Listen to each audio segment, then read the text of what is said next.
بسم اللہ الرحمن الرحیم۔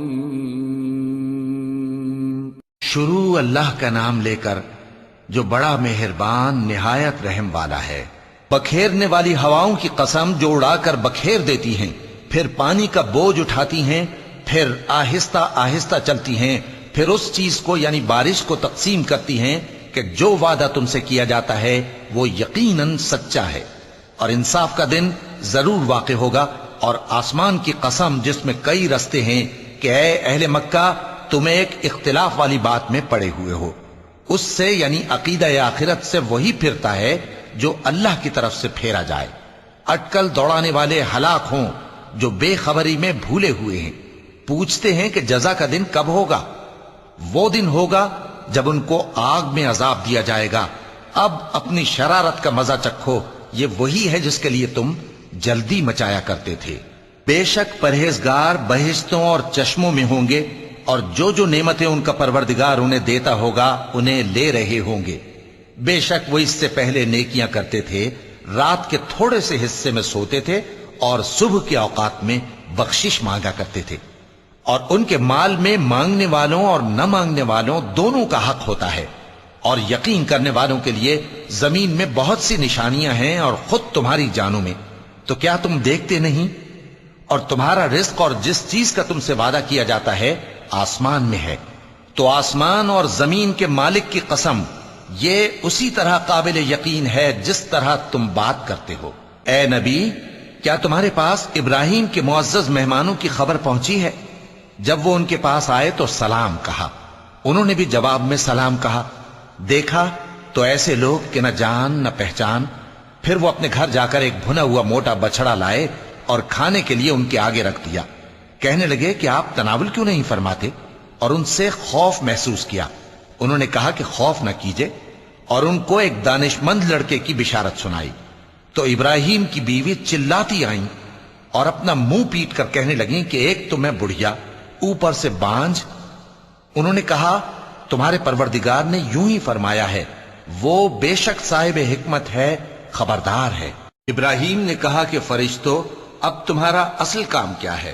انہوں نے کہا کہ ہم گناہگاروں کی طرف بھیجے گئے ہیں تاکہ ان پر گارے کی پتھریاں برسائیں جن پر حد سے بڑھ جانے والوں کے لیے تمہارے پروردگار کے ہاں سے نشان کر دیے گئے ہیں۔ پس وہاں جتنے مومن تھے ان کو ہم نے نکال لیا، پھر اس بستی میں ہم نے ایک گھر کے سوا مسلمانوں کا کوئی گھر نہ پایا، اور جو لوگ عذاب علیم سے ڈرتے ہیں ان کے لیے ہم نے وہاں نشانی چھوڑ دی۔ اور موسیٰ کے حال میں بھی نشانی ہے، جب ہم نے ان کو فرعون کی طرف کھلا ہوا معجزہ دے کر بھیجا تو اس نے اپنی قوت کے گھمنڈ پر منہ موڑ لیا اور کہنے لگا یہ تو جادوگر ہے یا دیوانہ۔ تو ہم نے اس کو اور اس کے لشکروں کو پکڑ لیا اور ان کو سمندر میں پھینک دیا، اور وہ کام ہی قابل ملامت کرتا تھا۔ اور عاد کی قوم کے حال میں بھی نشانی ہے، جب ہم نے ان پر نامبارک ہوا چلائی، وہ جس چیز پر چلتی اس کو ریزہ ریزہ کیے بغیر نہ چھوڑتی۔ اور قوم سمود کے حال میں بھی نشانی ہے، جب ان سے کہا گیا کہ ایک وقت تک فائدہ اٹھا لو، پس انہوں نے اپنے پروردگار کے حکم سے سرکشی کی، سو ان کو کڑک نے آ پکڑا اور وہ دیکھ رہے تھے۔ پھر وہ نہ تو کھڑے رہنے کی طاقت رکھتے تھے اور نہ مقابلہ کر سکتے تھے، اور اس سے پہلے ہم نوح کی قوم کو ہلاک کر چکے تھے۔ بے شک وہ نافرمان لوگ تھے۔ اور آسمان کو ہم ہی نے اپنی قدرت سے بنایا، اور ہم کو ہر طرح کی قدرت ہے۔ اور زمین کو ہم ہی نے بچھایا، تو دیکھو ہم کیا خوب بچھانے والے ہیں۔